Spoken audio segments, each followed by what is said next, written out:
یہ 2000 BC کی بات ہے کہ جب طوفان نوح کی تباہی کے بعد اللہ تعالیٰ نے سرزمین عرب پر ایک ایسی قوم پیدا فرمائی جو دنیا میں سب سے زیادہ طاقتور، مضبوط اور توانا افراد پر مشتمل تھی۔ یہ لوگ جسمانی خوبصورتی، سرخ و سفید رنگت اور وجاہت میں اپنا ثانی نہیں رکھتے تھے۔ مال و دولت کی فراوانی، شاندار تہذیب و تمدن، شان و شوکت سمیت دنیا کی ہر نعمت اور آسائش انہیں میسر تھی۔ قرآن کریم میں ارشاد باری تعالیٰ ہے کہ ان جیسی کوئی اور قوم اور ملکوں میں پیدا نہیں کی۔ قوم عاد کے متعلق تفصیل سوائے قرآن کریم کے کسی اور مذہبی یا قدیمی تاریخی کتب میں نہیں ملتی۔ اس لیے اس قوم کی حالت کا نقشہ یا قرآن کریم کے ذریعے بن سکتا ہے یا پھر ان اثریات کے ذریعے جو محققین علم آثار نے ان کے بارے میں حاصل کی ہیں۔ مورخین لکھتے ہیں کہ عاد نام کا ایک شخص حضرت نوح کی چوتھی نسل میں ان کے بیٹے سام کی اولاد میں سے تھا۔ چنانچہ اس شخص کی اولاد اور اس کی پوری قوم عاد کے نام سے مشہور ہو گئی۔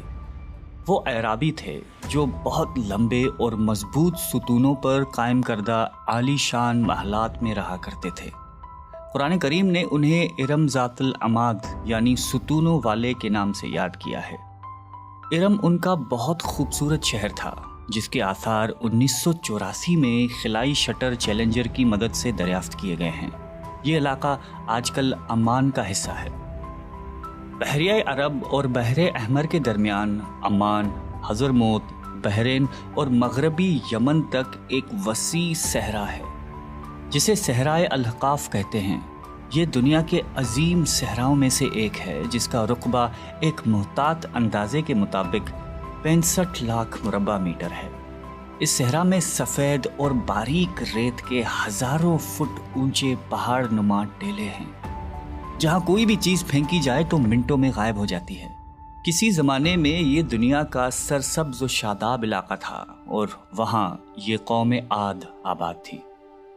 آج یہ بھیانک صحرا اللہ تعالیٰ کی کھلی نشانیوں میں سے ایک اور اہل زمین کے لیے جائے عبرت ہے۔ قرآن کریم میں ارشاد باری تعالیٰ ہے کہ وہ ارم جو ستونوں والے تھے جن کی مانند کوئی قوم ملکوں میں پیدا نہیں کی گئی۔ بعض مفسرین نے لکھا ہے کہ ارم عاد کے دادا کا نام تھا جیسا کہ ان کے شجرہ نسب میں بیان کیا گیا تھا۔ ڈاکٹر اسرار احمد تحریر فرماتے ہیں کہ عام مورخین کا خیال ہے کہ ارم قوم عاد کے شاہی خاندان کا لقب تھا۔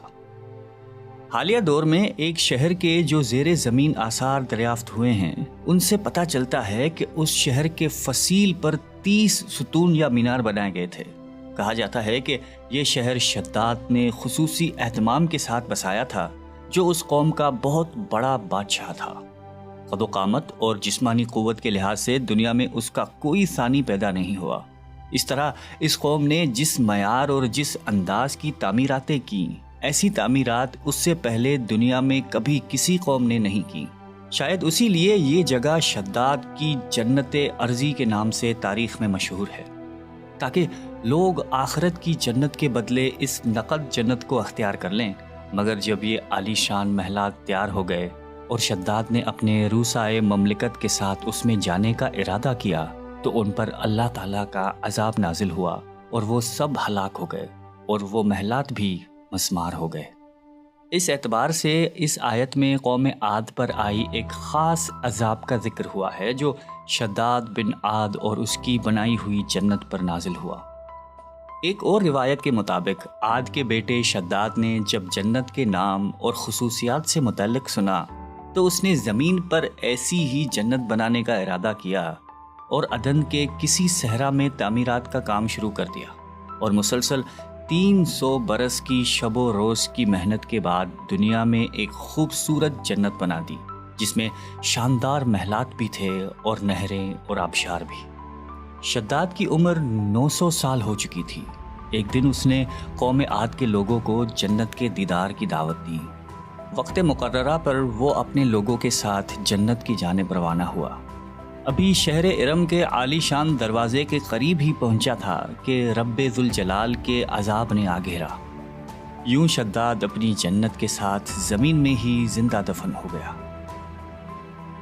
طوفان نوح کے بعد قوم عاد ہی وہ پہلی قوم تھی جو بتوں کے پجاری بنے۔ علامہ جلال الدین سیوطی اپنی تفسیر میں تحریر کرتے ہیں کہ قوم عاد نہایتی زور آور اور بہادر قوم تھی۔ وہ سب بت پرست تھے۔ مختلف کتب میں ان کے بتوں کے مختلف نام بیان کیے گئے ہیں۔ کچھ نے بتوں کے نام صدا، سمود اور ہرا بتائے ہیں۔ مورخین کی رائے کے مطابق ان کے معبود بھی قوم نوح کی طرح پتھر کے 5 بت یعنی ود، سوا، یغوث، یعوق اور نصر ہی تھے۔ کفر و شرک کے سمندر میں غرق قوم عاد کی بد اعمالیاں جب اپنی انتہا کو پہنچ گئیں تو اللہ تعالیٰ نے انہی کے قوم کے ایک نیک اور صالح بندے کو ان پر پیغمبر بنا کر مبعوث فرمایا۔ حضرت ہود قوم عاد کی سب سے معزز شاخ خلود کے ایک خوبصورت اور وجیح شخص تھے۔ حضرت ہود علیہ السلام نے ان سے کہا کہ بھائیو، ایک اللہ ہی کی عبادت کرو، اس کے سوا کوئی تمہارا معبود نہیں۔ قوم عاد کے سرداروں نے جواب دیا کہ تم ہمیں احمق نظر آتے ہو اور ہماری نظر میں تم جھوٹے ہو۔ حضرت ہود نے کہا کہ میں رب العالمین کا پیغمبر ہوں اور اللہ کا پیغام تم تک پہنچاتا ہوں۔ کہنے لگے تم ہمارے پاس اس لیے آئے ہو کہ ہم اپنے ان معبودوں کو چھوڑ دیں جنہیں ہمارے باپ دادا پوجتے تھے اور صرف ایک اللہ کی عبادت کریں؟ اگر تم سچے ہو تو جس عذاب سے ہمیں ڈراتے ہو وہ لے آؤ۔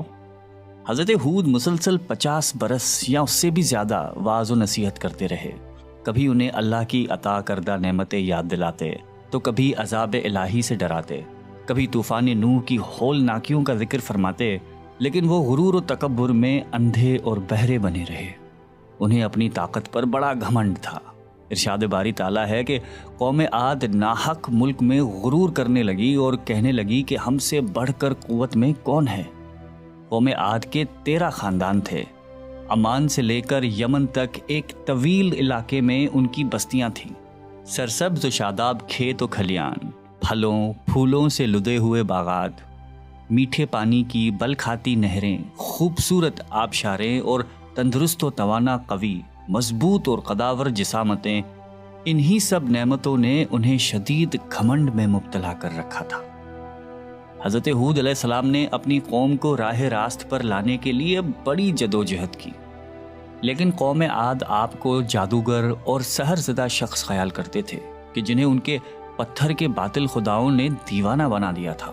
بالآخر وہ لمحہ بھی آ گیا کہ جب حضرت ہود علیہ السلام نے بارگاہ الہی میں دعا فرمائی کہ اے میرے پروردگار، انہوں نے مجھے جھوٹا کہا ہے، اب تو میری مدد کر۔ فرمایا اے نبی، یہ تھوڑے ہی عرصے میں اپنے کیے پر پچھتانے لگیں گے۔ اللہ تعالیٰ نے اپنے نبی کی دعا قبول فرمائی اور قوم عاد پر عذاب کی ابتدا ہوئی۔ بادلوں کے فرشتے کو حکم ملا کہ اب بارش نہ برسائی جائے۔ چشموں کے فرشتوں کو حکم ملا کہ ان کے چشموں اور آبشاروں کو خشک کر دو۔ دیکھتے ہی دیکھتے شادابی ویرانی میں بدل گئی، مویشی مرنے لگے، پھل اناج ناپید ہو گیا۔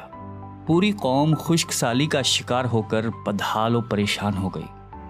یہ سلسلہ مسلسل 3 سال چلتا رہا۔ نبی سے قوم کی یہ پریشانی دیکھی نہ جاتی تھی۔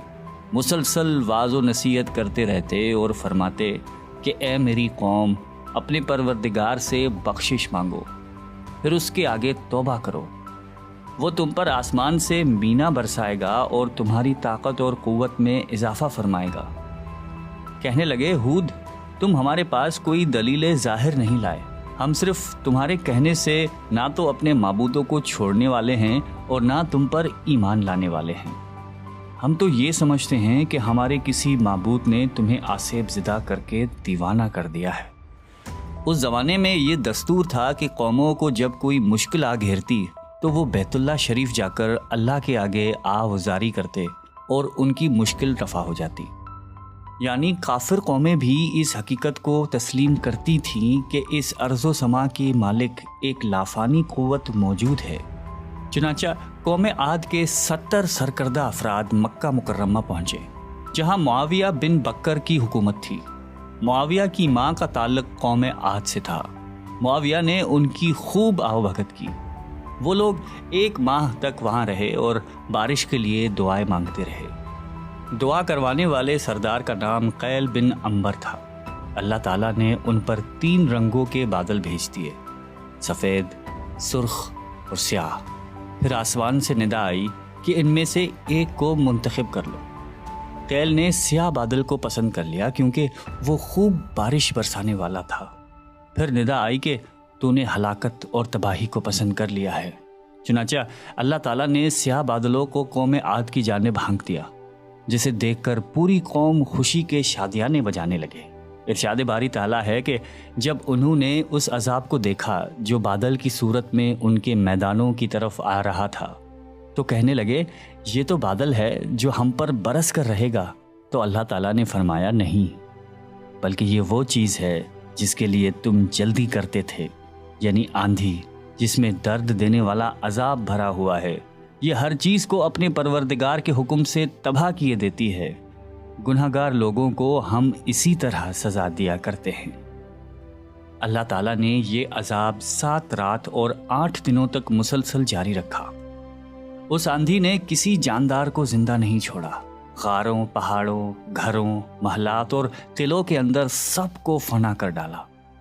حضرت ابن عمر رضی اللہ تعالیٰ عنہ سے مروی ہے کہ آپ علیہ السلام نے فرمایا کہ وہ آندھی جس کے ذریعے قوم عاد ہلاک ہو گئی تھی، اللہ تعالیٰ نے ان کے اوپر صرف انگوٹھی جتنی جگہ کی مثل ہوا کھولی تھی۔ اللہ تعالیٰ نے اس خوفناک آندھی سے حضرت ہود علیہ السلام اور ان کے ساتھیوں کو محفوظ رکھا۔ ایک مرتبہ حضرت عائشہ صدیقہ رضی اللہ تعالیٰ عنہا نے آپ علیہ السلام سے دریافت کیا کہ یا رسول اللہ، لوگ تو بادل دیکھ کر خوش ہوتے ہیں کہ اب بارش ہوگی، لیکن آپ کے چہرے مبارک پر تشویش کے آثار نظر آتے ہیں۔ آپ علیہ السلام نے فرمایا کہ عائشہ، اس بات کی کیا ضمانت ہے کہ اس بادل میں عذاب نہیں ہوگا، جبکہ قوم عاد ہوا کے عذاب سے ہلاک کر دی گئی تھی۔ اس قوم نے بھی بادل دیکھ کر کہا تھا کہ یہ بادل ہے جو ہم پر بارش برسائے گا۔ پروردگار عالم نے قرآن کریم میں قوموں کی تباہی کے جو واقعات فرمائے ہیں، ان کا اصل مقصد یہی ہے کہ امت مسلمہ ان سے سبق حاصل کرے۔ اللہ نے قوم عاد کو طاقت و قوت، مال و دولت، شان و شوکت سمیت دنیا کی ہر نعمت عطا فرمائی، لیکن جب اس نے نافرمانی کی اور اپنے نبی کی بات ماننے سے بار بار انکار کیا تو اللہ تعالیٰ نے اسے نیست و نابود کر دیا۔ ہم سب کو بھی انفرادی اور اجتماعی طور پر اپنے روزمرہ کے معاملات کا جائزہ لیتے رہنا چاہیے کہ کہیں ہم جان بوجھ کر یا انجانے میں اللہ اور اس کے نبی علیہ السلام کی نافرمانی کے مرتکب تو نہیں ہو رہے۔ آئیے ہم سب دعا کرتے ہیں کہ اللہ تعالی ہم سب کو قلب سلیم عطا فرمائے اور قرآن اور حدیث پہ چلنے کی توفیق عطا فرمائے۔ آمین۔